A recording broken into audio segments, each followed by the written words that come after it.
Welcome to Chillin' 101. We hope this video helps. In this video, I will explain how to change your Ford F-150 door code. First, you will need to find your vehicle's original 5-digit factory code. Then, we will go through the simple steps to program a new, personalized code using either the exterior keypad or your truck's infotainment screen. Finally, we will cover how to test your new code and even add additional codes for family or friends. Before you can set a new code, you need the factory set 5-digit code. This is often found on a card in your owner's manual. If not, check for a sticker on the body control module, usually behind the passenger side kick panel. For newer models, you can cycle 2 programmed keys in the ignition to display the code on your dash. As a last resort, your Ford dealer can retrieve it.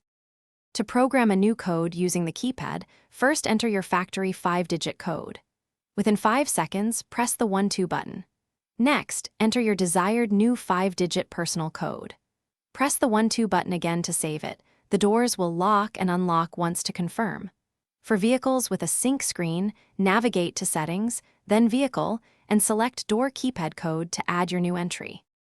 Once programmed, test your new 5-digit code on the exterior keypad to ensure it unlocks the doors. To quickly lock your vehicle, simply press the 7, 8, and 9, 0 buttons simultaneously. Remember, your factory code always remains active as a backup. You can program up to 5 personal codes by repeating the programming steps, using the 3, 4, 5, 6, or 7, 8 buttons to assign each additional code. Thanks for watching. Consider subscribing if we helped you.